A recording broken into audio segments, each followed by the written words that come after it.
చంద్రబాబు నాయుడు గారి నాయకత్వంలో ఎమర్జెన్సీని తలపించేటట్టు పాలన ఉంది. ఫ్రాక్షనిజం నడుస్తున్నట్టు ఉంది. లెవెల్లో ఫ్రాక్షనిజం ఉండేది రాయలసీమలోనో పల్నాడులోనో. కానీ ఈరోజు ఆంధ్ర రాష్ట్రంలో ఫ్రాక్షనిజాన్ని నడుపుతున్నట్టు చంద్రబాబు నాయుడు గారు ఒక బాధ్యత కలిగిన ప్రతిపక్ష పార్టీగా వైఎస్ఆర్సీపీ పార్టీ లేదు ప్రతిపక్ష నాయకుడిగా జగన్మోహన్ రెడ్డి గారు ఈ రోజున ప్రజల పక్షాన నిలబడి పోరాటం చేస్తుంటే అడుగడుగున ఆయన్ని అనగదొక్కాలి, కేసులు బనాయించాలి, అక్రమ కేసులు పెట్టి అరెస్ట్ చేయాలి.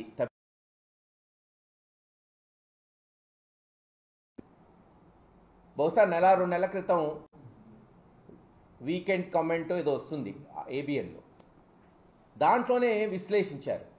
చంద్రబాబు నాయుడు గారు ఓడిపోతే 2-3 సంవత్సరాలు పట్టింది మళ్ళీ కలుపుకొని మళ్ళీ రాజకీయాలు చేయడానికి. అక్కడ కేసీఆర్ గారికి 1.5 సంవత్సరం పట్టింది. జగన్మోహన్ రెడ్డి గారు ఏంటి 6 నెలల్లోనే బయటకు వచ్చాడు, ప్రజల కొరకు పోరాటం చేస్తున్నాడు అంటున్నారు. అదేమన్నా తప్ప? మాకు అర్థం కావట్లే. ఈ రోజున ఓడిపోయాం కాబట్టి కుంగిపోవాలా? నిన్నటి ఓటమి రేపటి గెలుపుకి నాంది కావాలని నమ్మిన వ్యక్తి జగన్మోహన్ రెడ్డి గారు. కాబట్టి ప్రజల పక్షాన నిలబడి రైతులకి కష్టం రాని, ఆడపడుచులకి రాని, లేదు తెలుగుదేశం ఇస్తానన్న హామీలు మాట ఇచ్చి మాట తప్పుతుంటే, తొంగలో తప్పుతుంటే బాధ్యత కలిగిన ప్రతిపక్ష నాయకుడిగా ఈరోజు ఎలుగెత్తి చాటి చెప్తున్నాడు. దానికి ఇదేంది జగన్మోహన్ రెడ్డి గారు బయటకు వస్తాడేంటి, అక్కడ తెనాలి పోతారేంటి, పొదిలిపోతారేంటి, ఇవా జగన్మోహన్ రెడ్డి గారు ఎందుకు పోయారు? అక్కడ బహిరంగంగా కొంతమంది కుర్రవాళ్ళని పోలీసులు విచక్షణారహితంగా ఇష్టం వచ్చినట్టు కొడితే అది మొత్తం దేశమంతా చూస్తే ఇది తప్పు, మీకు ఇటువంటి హక్కులు లేవు, అధికారాలు లేవు, తప్పు చేస్తే వాళ్ళని శిక్షించండి కానీ ఇలా కొట్టే హక్కు లేదని చెప్పడానికి పోయాడు. దానికి చంద్రబాబు నాయుడు గారు ఏమంటారు? అది గంజాయి బ్యాచ్ని ప్రొటెక్ట్ చేయడానికి పోయాడు అన్నారు. మీ ఇష్టమే, మీరే నిర్ధారించేశారు. ఎందుకంటే ప్రభుత్వం మీది కాబట్టి, అపారమైన అనుభవం ఉంది కాబట్టి, ఛానల్స్ అన్నీ మీ చెప్పు చేతల్లో ఉంటుంది కాబట్టి మీడియా వాళ్ళకి గంజాయి బ్యాచ్ అని ఒక లేబుల్ తగిలిచ్చేశారు. అయితే కొడతారా?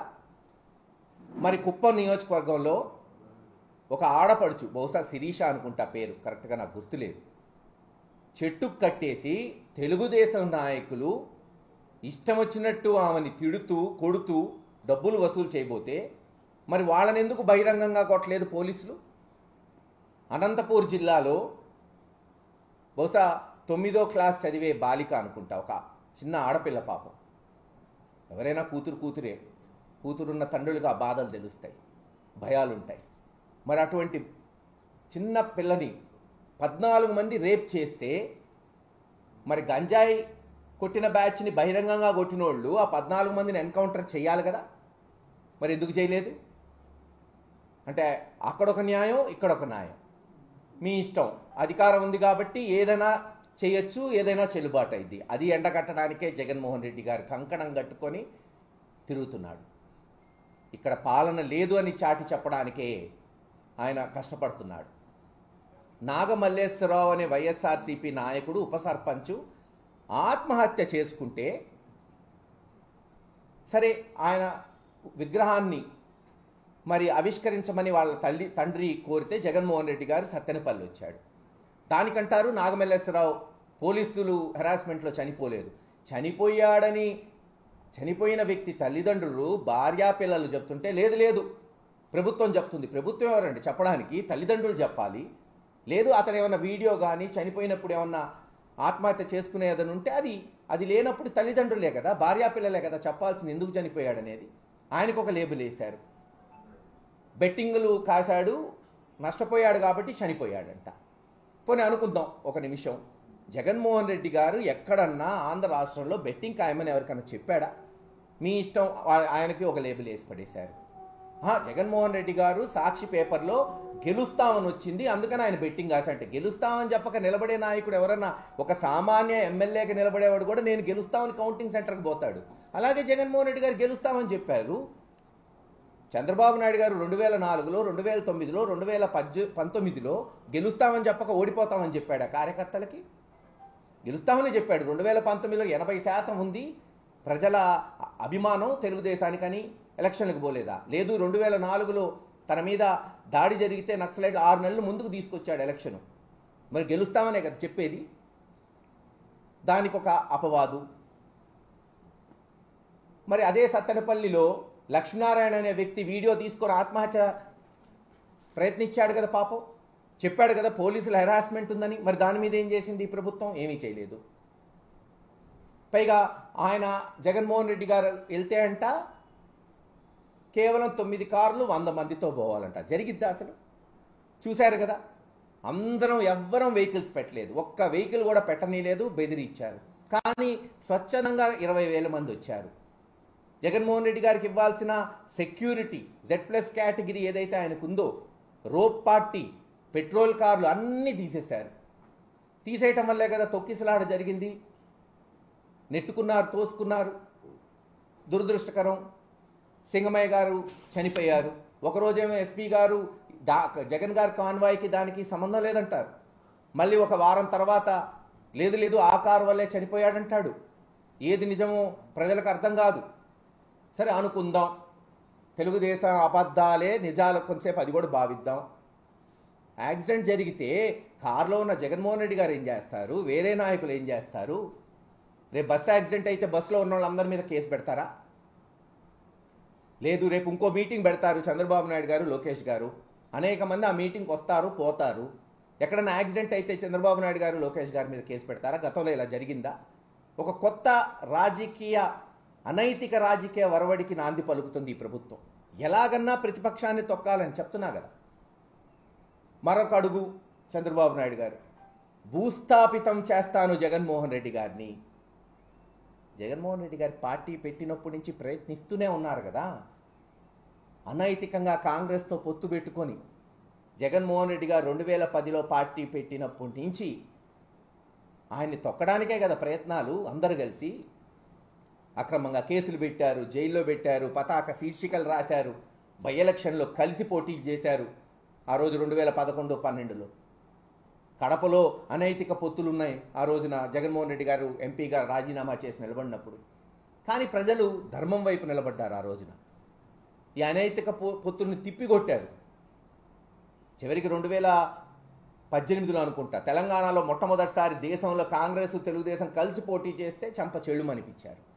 ఇలా ఎన్ని చెప్పుకుంటూ పోవచ్చు. భూస్థాపితం చేస్తాం. ఎలా చేస్తారు చెప్పండి?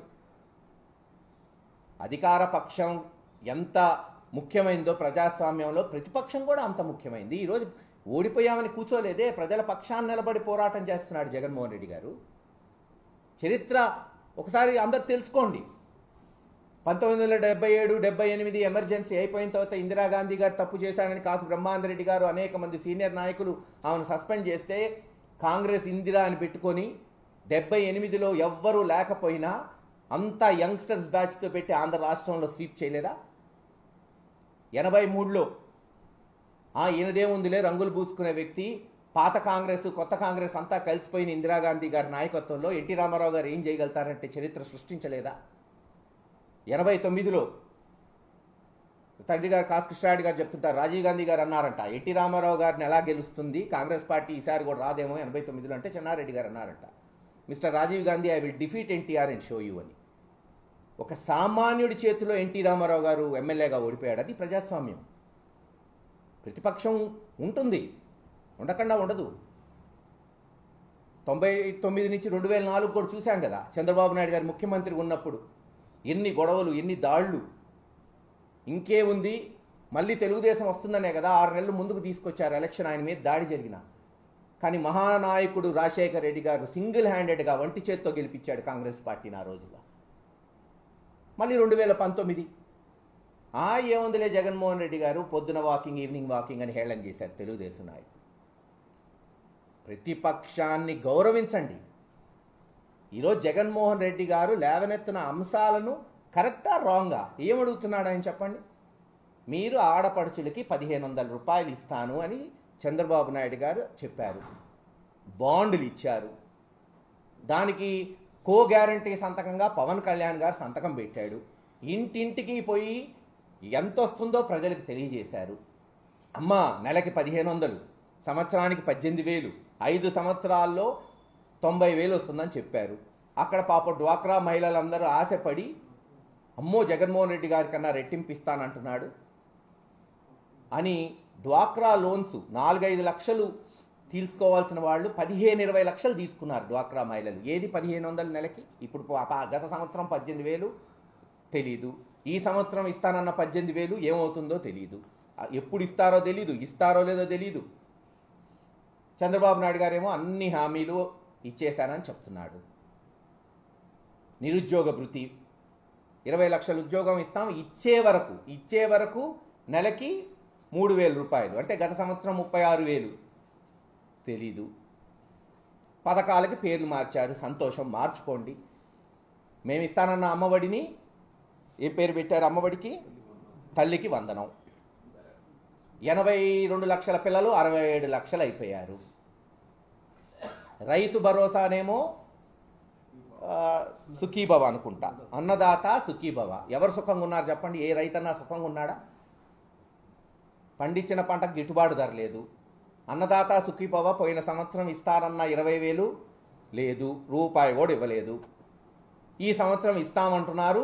ఈరోజు కొత్తగా 40 లక్షలు 45 లక్షల మంది అంట, 55 లక్షల్ని 45 లక్షలు కోత కోసేశారు. రాజశేఖర రెడ్డి గారు తెచ్చిన ఆరోగ్యశ్రీ పథకాన్ని అనారోగ్యశ్రీ చేసేశారు. ఎన్టీ రామారావు గారి పేరు పెట్టెల్లా. ఈరోజు హాస్పిటల్స్కి పోయి చూడండి, ఒక్కళ్ళకి బిల్లు ఇవ్వట్లా. హాస్పిటల్లో డాక్టర్స్ ఏం చేస్తారు? జీతాలు ఇవ్వాలి కాబట్టి పేషెంట్స్ దగ్గర వసూలు చేస్తున్నారు, పేషెంట్స్ వచ్చినట్టు కట్టుకుంటున్నారు. ఇది పరిస్థితి. ఇవన్నీ ఎలుగెత్తుతుంటే ప్రతిపక్షం ఏంటి మాట్లాడేది? ఖచ్చితంగా మాట్లాడతాం. ఎన్ని కేసులు పెట్టినా, ఎన్ని దాడులు చేసినా ప్రజాస్వామ్య పద్ధతిలో పోరాటాలు కొనసాగుతాయి. తెలుగుదేశం ప్రభుత్వాన్ని ప్రశ్నిస్తూనే ఉంటాం, మళ్ళీ అడుగుతుంటాం, కొత్త విధానాలు తీసుకొస్తాం. చూశారు కదా మొన్న పల్నాడుకే తలమానికమైన మెడికల్ కాలేజ్ హాస్పిటల్ ఆ రోజు జగన్మోహన్ రెడ్డి గారు శాంక్షన్ చేసి వైఎస్ఆర్ మెడికల్ కాలేజ్ హాస్పిటల్ 90% పూర్తయింది, కాలేజ్ 60% పూర్తయింది. ఒక సెల్ఫీల ద్వారా ఒక కొత్త ఉద్యమానికి నాంది పలికాము. ఈ ప్రాంతంలో పరిగెత్తారు తెలుగుదేశం నాయకులు. వెంటనే ఎప్పుడు ఆ ప్రాంతానికి పోనటువంటి ఎమ్మెల్యే కూడా పరిగెత్తాల్సి వచ్చింది. పోయి ఆయన చేతే చెప్పించాం సంవత్సరంలో పూర్తి చేస్తామని. That is YSRCP, that is Jaganmohan Reddy గారి నాయకత్వం. మాకు కావాల్సినది పూర్తి చేయటమే.